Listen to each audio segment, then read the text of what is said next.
eleitoral, porque não se trata da gente ficar aqui apresentando uma receita, uma panaceia para resolver as contradições da política econômica capitalista. Uma outra questão, que é uma questão bastante candente, é o problema das liberdades democráticas.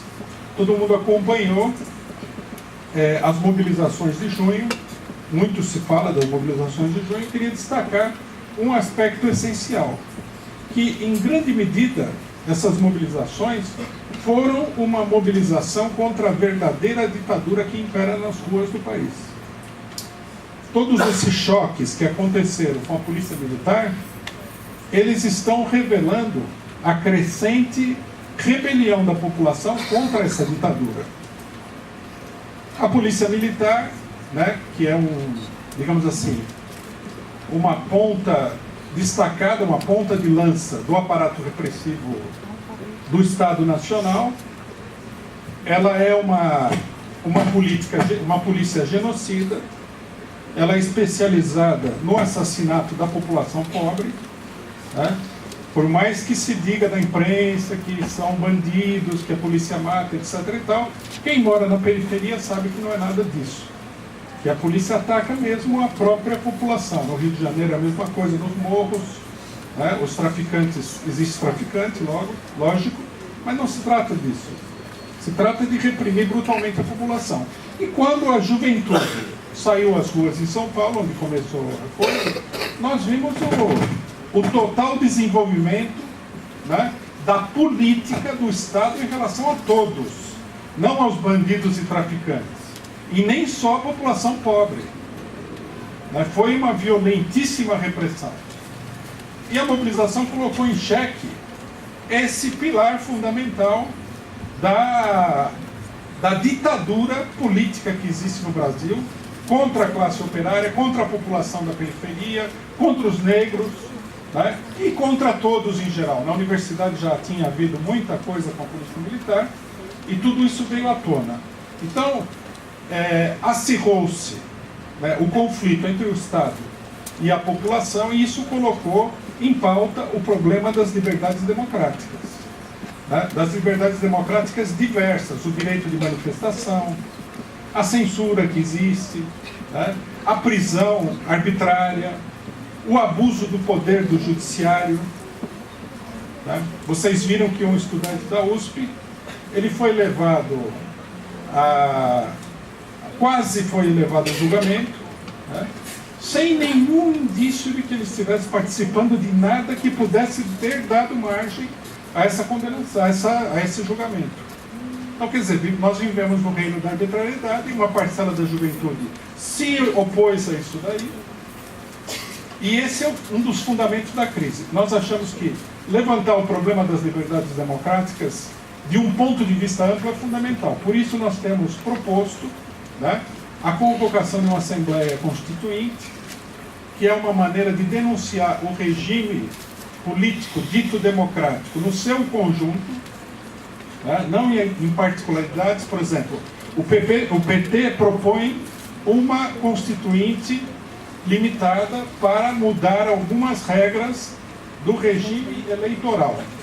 Nós achamos que isso daí é uma política totalmente equivocada, limitada, oportunista, de colaboração com a direita repressiva, de colaboração com a repressão, e que você deve colocar todos os problemas na mesa de uma vez só e abrir um amplo debate em torno desse problema. Bom, logicamente, né, que nós estamos atravessando aqui um período de grandes modificações políticas. Todas essas mobilizações, toda essa crise, elas se expressam inclusive na eleição. Vocês vejam a completa falência do PSDB. Isso daí significa o quê? Um desmoronamento da tentativa da burguesia de criar um sistema bipartidário, quer dizer, um sistema fechado, uma jogada casada, onde ora o PT estaria no governo, que eles impediram que isso acontecesse durante muitos anos e finalmente cederam, ora sobe o PSDB. Esse sistema está comprometido. Né? Vocês vejam que o PSDB está numa luta gigantesca para tentar ir ao segundo turno. apareceu uma candidatura que não responde a nenhum tipo de organização partidária definida, que é da Marina Silva, que também é uma candidatura da direita, né, impulsionada pelo imperialismo mundial, que coloca às claras o quadro de desagregação política do próprio regime. Há um profundo deslocamento à esquerda que se expressa no debate eleitoral, inclusive entre esses partidos. Né?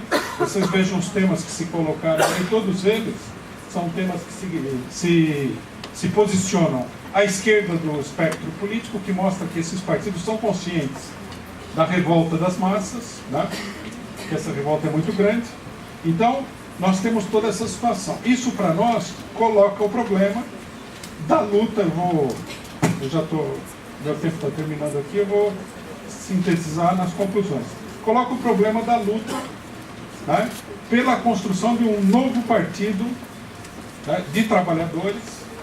Né? O PT, na nossa opinião, cumpriu toda uma etapa. Há uma experiência das massas com ele. Finalmente, né, resumidamente, eu queria destacar que eu acho que é fundamental na campanha eleitoral fazer a propaganda da necessidade do socialismo. O capitalismo está em crise no mundo inteiro, né? E isso coloca como tendência objetiva e colocará como fato político prático no próximo período a questão da revolução socialista, do estabelecimento de governos de trabalhadores, né? E da expropriação da propriedade privada.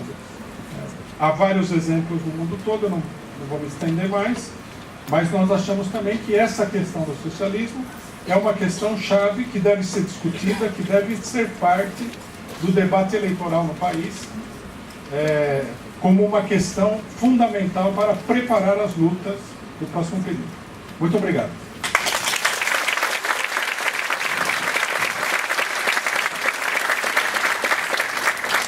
Antes de passar para o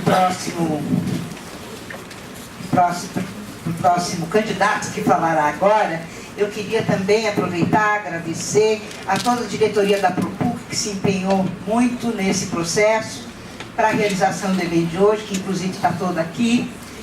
Agradecer ao Vili, que está aqui na nossa frente filmando e também deu uma força muito grande, a Cecília e a Márcia, né, da PROPUC, ao PUC Viva, que tem feito toda essa cobertura. Então é muito importante a participação efetiva de vocês. E queria rapidamente dizer, até a Isa me perguntou, então já dizer que a PROPUC está entregando para cada um de vocês a nossa coleção dos debates por ocasião dos 140 anos da Comuna de Paris, né? Então são os vídeos que a gente está passando para vocês, e também estão passando as 3 últimas revistas da PROPUC, que eu também vou mostrar para vocês, porque se vocês tiverem interesse, podem passar na PROPUC, Rua Bartira 407, e terão a revista. A última é 50 anos do golpe militar brasileiro, que foi lançado recentemente. A penúltima diz respeito para onde vai o Brasil, as mobilizações sociais e a perspectiva nas ruas. E a antepenúltima, Cultura Crítica, Luiz Gonzaga e Jorge Amado. O mês que vem nós estamos lançando a Cultura Crítica sobre a cultura nos anos da ditadura. Então, já avisando para vocês que vocês receberão essa informação e gostaríamos que todos estivessem aqui conosco para poder participar. E a próxima revista do Cultura Crítica, do PUC Viva, que nós vamos lançar, já lançaremos a semana que vem pelo PUC Viva, mas já adiantamos a vocês que o tema é a luta contra a criminalização dos movimentos sociais, e a gente já vai informar qual é o formato, os temas, etc., para que vocês possam estar mandando artigos para a revista. Tá? Obrigada, Isa, que você me emprestou. Bom, eu vou passar então agora a palavra para o Mauriase, do PCB, também nos seus 20 minutos, passo os 10, como a gente fez, para vocês organizarem, ok? Mauro. Bom, boa noite a todos e todas, prazer estar aqui com vocês.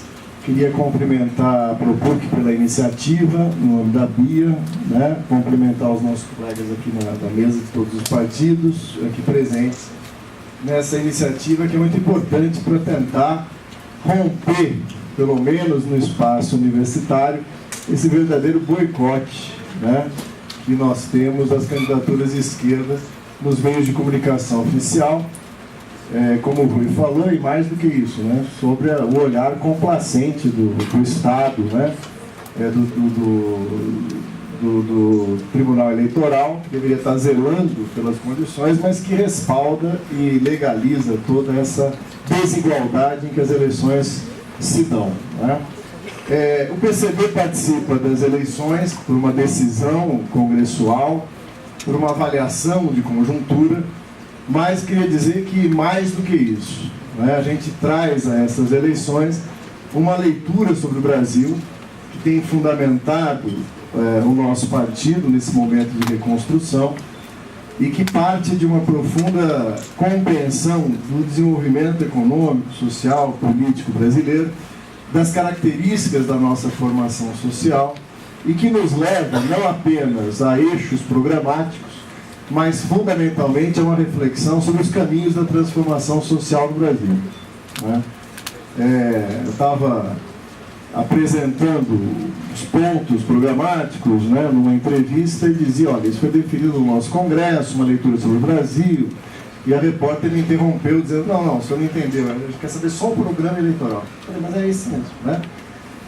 Assim, há uma cultura política que programa de partido é uma coisa que está guardada lá numa gaveta, e aí você responde a questões quase de mercado, né?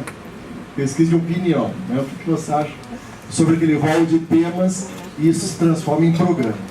Bom, o PCB apresenta um programa, apresenta nesse sentido um fundamento da sociedade brasileira, uma análise das suas principais contradições, momento do desenvolvimento do capitalismo brasileiro e da luta de classes, e nesse sentido também uma análise de conjuntura que nos leva à decisão de participar do processo eleitoral. Queria dizer, desde já, que a gente compreende e respeita a posição pelo voto nulo, né? Falamos isso no nosso programa de televisão, temos falado isso nos nossos documentos, porque entendemos que parte, pelo menos, daqueles que refletem e apresentam a proposta do voto nulo, o fazem por uma leitura dos limites desse espaço e da verdadeira farsa em que se dá as eleições no Brasil, né?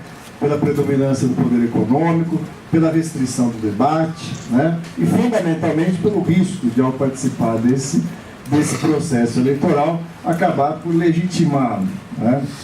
Nós compreendemos essa crítica e, apesar de concordar em grande parte com ela, acreditamos que a importância da esquerda participar nesse processo eleitoral se apresenta em duas direções. Primeiro, que seria muito ruim para o debate eleitoral restringir, ainda que com todos os limites colocados, as alternativas eleitorais para o Brasil aos projetos das diferentes candidaturas da ordem burguesa. Tudo que a burguesia gostaria no Brasil é que a gente discutisse em torno dos termos que ela coloca para pensar o Brasil, né? Ou seja, qual tipo de capitalismo queremos. Se um capitalismo com mais mercado, se um capitalismo com mais Estado para poder ajudar a economia de mercado, né? Ou uma terceira alternativa que ninguém sabe, nem a Marina sabe, né? A Marina é interessante porque ela fala, ela é sincera, ela fala que vai pegar um pouquinho do PT e um pouquinho do PSDB, porque ela mesma não tem nada a oferecer ao debate, né? Então, mas tirando esses elementos, o centro da questão é constrangir, limitar o debate aos instrumentos que a burguesia pretende pautar o debate eleitoral. Então, o que fazer com a inflação, a autonomia do Banco Central ou não, né? Qual é a política agrária que interessa ao agronegócio, né? Qual é a política de subsídios adequados, o velho e desgastado tema de uma reforma tributária, né? Que sempre aparece. Seria muito ruim, né, que depois do que aconteceu no ano passado, depois das manifestações que iniciaram a partir de junho, a esquerda não se fizesse também presente nesse cenário, mesmo com todos os limites que nós sabemos existir, né, e que nos propomos a enfrentar. Um outro elemento que nos leva a participar desse espaço é uma leitura de que o voto nulo, né, ainda que nesse setor consciente, né, ele é uma expressão de uma pequena parte das massas que saíram às ruas, né? Existia claramente uma indicação ano passado, e nós concordamos com isso, que que as manifestações cobraram claramente os limites de uma democracia representativa e apontavam para a direção de uma democracia direta, né? Questionando o próprio jogo eleitoral. No entanto, o que nós vimos, e isso é o que nós temos que avaliar, é que isso não se refletiu no debate eleitoral, né? Nem mesmo uma ampla e massiva negação da eleição, a menos que a gente se surpreenda agora no dia 5 com crescimento além da média do voto nulo, né? Ou do boicote às eleições. Isso não se transformou no movimento. E, ao nosso ver, isso é compreensível, né? Parte das massas trabalhadoras, né, estão capturadas por um projeto e, mesmo indo às ruas no ano passado, num segmento dela, nós não podemos dizer que o conjunto da classe trabalhadora participou ativamente daquelas manifestações do ano passado, mas o segmento das massas que foram às ruas, né, mesmo entre eles, não há ainda uma clara compreensão dos limites desse jogo eleitoral, né? Então era necessário entrar nesse cenário e aí algumas condições se faziam necessárias. Ao nosso ver, só faz sentido entrar no jogo eleitoral se a gente romper um dos mitos que tem pautado o trabalho da esquerda nas últimas décadas, né? De que entrar nesse cenário eleitoral necessariamente implica numa mediação de nosso discurso, no sentido de não explicitar nossas posições socialistas e revolucionárias. Num raciocínio que é típico do período que felizmente agora se encerra e que o PT capitaneou, de que o diálogo com as necessidades e demandas imediatas das massas deveria se pautar por uma espécie de campo democrático, né? Então, os socialistas teriam propostas para esse campo democrático, né? Teriam propostas para os diferentes problemas que diariamente, que cotidianamente a classe trabalhadora se apresenta. Veja, nós não discordamos dessa premissa, né? É necessário que o diálogo com os trabalhadores se dê por mediações. No entanto, né, nós temos a firme convicção de que o conteúdo disso que vai buscar uma forma para se dialogar com a classe trabalhadora deve ser o nosso conteúdo, né? Afinal de contas, o momento eleitoral é um momento de propaganda do socialismo, é um momento de crítica anticapitalista. E nós não acreditamos que a nossa proposta anticapitalista e socialista seja uma proposta que não dialoga com esses problemas reais, cotidianos e diretos da classe trabalhadora. Mas isso se fundamenta numa premissa, né, que remete um pouco para as nossas formulações mais de fundo sobre a realidade brasileira. Nós estamos convencidos que o capitalismo no Brasil hoje completou o seu ciclo. O Brasil hoje é um país capitalista completo. Não no sentido que ele encerrou seu desenvolvimento e a partir daqui é só crise. O capitalismo ele é cíclico, né? Ele tem momentos de crescimento e produz momentos de crise, invariavelmente. No entanto, a forma capitalista da sociedade brasileira, em todos os setores que permite a acumulação de capitais em escala ampliada, estão dadas na sociedade brasileira, né? Quer dizer, aquela velha leitura de que nós temos um capitalismo ainda por se desenvolver no Brasil, ou de alguma maneira constrangida, seja pela inserção na ordem imperialista, seja por resquícios de uma ordem agrária, tradicional, etc. Tal, ficaram no passado, né? O Brasil hoje completou o seu capitalismo, é um capitalismo monopolista, é um capitalismo integrado à ordem imperialista, ainda que numa posição dependente e subordinada, mas integrado perfeitamente à ordem capitalista, né? Internacional, à ordem imperialista, do capital imperialista. Essa constatação nos leva a duas outras. Isso produziu uma sociabilidade própria da ordem burguesa, né?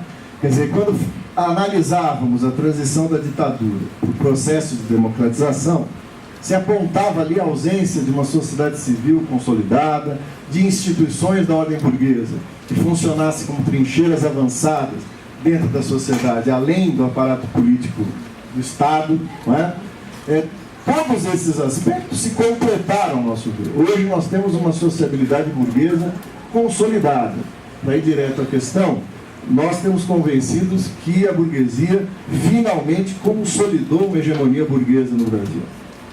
E por fim, um terceiro elemento, que corresponde ao Estado burguês no Brasil. E nesse aspecto nós somos levados a crer que a transição da ditadura, né, na sua forma mais evidente, na ditadura civil-militar ou burguesa-militar no Brasil, por um Estado democrático burguês, mudou a forma, mas não o caráter de classe do Estado. E a grande burguesia brasileira monopolista logrou realizar essa transição nos termos que ela colocava: lenta, gradual e fundamentalmente segura. Querendo por isso indicar que em nenhum momento desse processo, ainda que tenha havido contradições, tenha havido luta, tenha havido resistência por parte da classe trabalhadora, não nos parece que a burguesia tenha perdido o controle do seu Estado ou que a ordem capitalista em algum momento tivesse em risco, né? Ela, portanto, consolida uma hegemonia e um Estado burguês extremamente forte. O que faz o poder burguês hoje no Brasil algo muito mais difícil de ser enfrentado, né? Soma-se a isso um desfecho que nos parece central para pensar a realidade brasileira e uma proposta de transformação. Parte da classe trabalhadora, né, foi apassivada nesse processo, né? Parte da classe trabalhadora hoje está capturada por um projeto que não é o seu projeto histórico. E há uma eficiência política nessa captura, né? Naquilo, num processo que a gente pode identificar como um transformismo, né? Pessoas, setores, organizações inteiras da classe trabalhadora aderindo ou pactuando com a ordem burguesa. Evidente que isso é resultado de 12 anos dos governos petistas, de governos de pacto social, de governos que consolidaram uma profunda despolitização e um desarme da classe trabalhadora na sua independência de classe, na sua autonomia, né? Não é por acaso, não sei se a Propuc pensou aqui em chamar alguém, né, do PT para fazer parte do debate da esquerda, né? As risadas são significativas, né? Mas veja, ele já tem a televisão. Mas é óbvio que não, mas infelizmente, no imaginário popular, na consciência imediata das massas, né, ocupa esse espectro de esquerda. Isso é um serviço monumental, né? Apresentar-se como uma força de esquerda para operar um governo de pacto social com a grande burguesia e de viabilização da acumulação de capitais nesse Brasil. No entanto, nós não podemos subestimar o fato de que, do ponto de vista político, essa captura é eficiente, né? Houve um deslocamento, para usar aqui os termos do André Singer, né? Um deslocamento de um reformismo de alta intensidade para um reformismo de baixa intensidade, que desloca a base de sustentação para os setores mais pobres da população, né? Eu não acho que o PT teve em algum momento um reformismo de alta intensidade, né? Essa é a posição do André. No entanto, há claramente um deslocamento. E esse deslocamento mostra as duas faces desse apassivamento. De um lado, através da garantia dos níveis de emprego, do outro lado, da valorização do salário mínimo e de políticas sociais fundadas na política do Banco Mundial, focalizadas, né, de combate às manifestações mais agudas da miséria absoluta. A frase é grande, mas é perfeita, porque antes era para combater a fome, depois era para combater a pobreza, depois a miséria absoluta, e agora a gente se contenta com as manifestações mais agudas da miséria absoluta, né? Tirar as pessoas que estão abaixo da linha da miséria para que elas agora estejam na miséria, né? Essa política, apesar da sua total insuficiência nos interesses da classe trabalhadora, é eficiente no sentido da captura política, né? Das condições de perpetuação do poder, e que acabaram produzindo um efeito contraditório. Quebraram a possibilidade, como disse o Rui, daquele americanismo da política, né? Dois partidos se revezando no poder. O Carlos Nelson Coutinho usava o termo de americanalhamento da política, né? Então, nós estamos mais para o americanalhamento da política do que qualquer outra coisa. Quer dizer, esse cenário coloca um desafio muito grande para a esquerda, né? Quer dizer, ela precisa, no espectro em que ela atua, né, se alimentar dessas contradições para manter a possibilidade de reconquista da independência e da autonomia de classe. É nesse sentido que qualquer projeto eleitoral, ao nosso ver, tem que ser claramente um projeto anticapitalista, um projeto de natureza socialista, né? buscando essa constituição da classe trabalhadora como uma alternativa histórica contra o capital, apontando para transformações que, ao mesmo tempo que dialoguem com os problemas concretos, nos coloque na direção dessa transformação social, que hoje é mais do que possível, é necessário. Nesse sentido, nós apresentamos um programa de 5 eixos. E o primeiro dele, partindo dessa constatação que fizemos, é a desmercantilização da vida. Naquilo que nós temos hoje, uma afirmação da classe trabalhadora como essencial, que nenhum dos elementos que são centrais para a vida humana, como educação, saúde, mas mais do que isso, o acesso a alimentos, o acesso a bens culturais, o acesso à moradia, o acesso à terra, sejam considerados, portanto, como direitos, né? Quebrando a lógica do mercado, a lógica dos serviços e dos bens. Uma vez considerados como direitos, tem que ser garantidos de forma universal, tem que ser garantidos de forma pública e gratuita. Para que isso seja possível, é necessária uma profunda mudança econômica nesse país, né? E essa mudança tem que ser afirmada como uma mudança anticapitalista, no sentido de reversão das privatizações, do controle de principais meios de produção estratégicos, da retomada da ideia de planejamento, da estatização do sistema financeiro, de uma profunda e radical reforma agrária, não apenas como distribuição de terras, mas da combinação, né, de uma política fundiária, agrícola, de abastecimento, né, que combine desde os interesses de grandes empreendimentos até a agricultura camponesa, até os assentamentos da reforma agrária, combinado com uma reforma urbana, né? Por quê? Porque nesse eixo de transformação da vida, a nossa proposta para a cidade não pode ser melhorar as condições de vida na cidade adequada ao capital.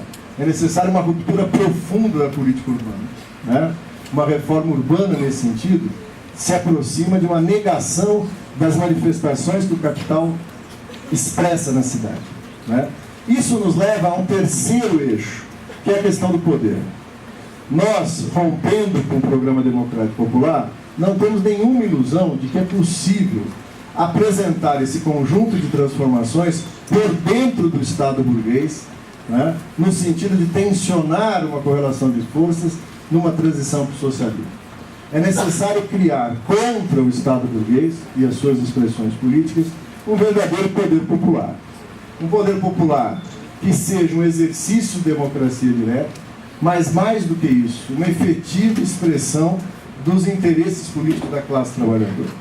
Nós estamos convencidos que o atual quadro político joga para debaixo do tapete as contradições que explodiram ano passado. A burguesia pode estar diante de uma vitória de piro nessas eleições. Ela vai ganhar essas eleições, né? Se a gente ganhasse, eu estaria muito surpreso, né?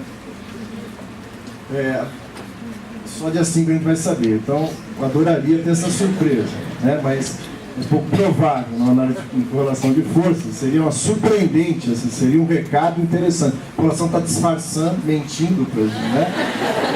E vai votar massivamente na esquerda. Quer dizer, mas essa vitória é uma vitória que não responde, se a gente prestar atenção, a nenhuma das demandas que emergiram no ano passado. A nenhuma. Nessa questão política, não há nenhuma, quer dizer, as propostas de reforma política são absolutamente cosméticas, superficiais, não tocam na raiz das questões. Não tocam, de fato, na questão do modelo de cidade, da educação, da saúde, o domínio total das empreiteiras sobre a vida da política brasileira, né?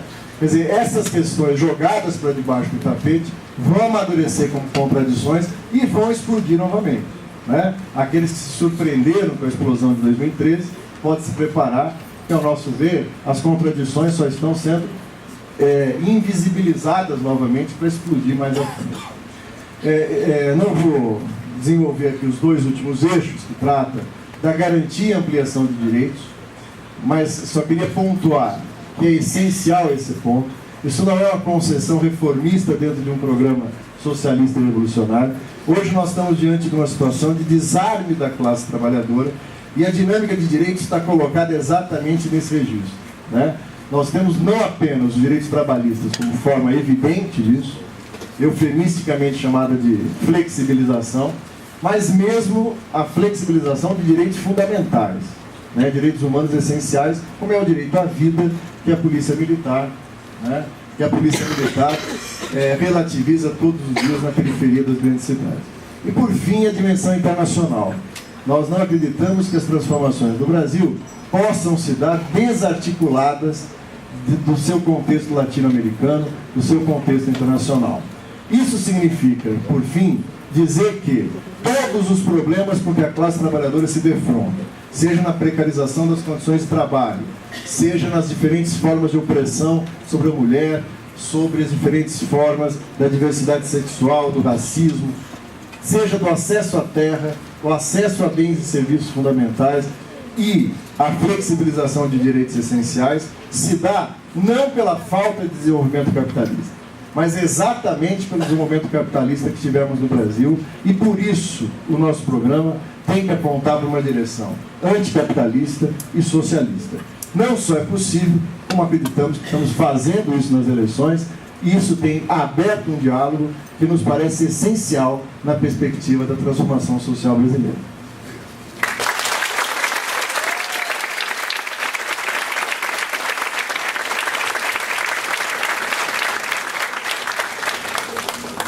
Bem, agora nós vamos passar a palavra para o Zé Maria, do PSTU, que também terá seus 20 minutos.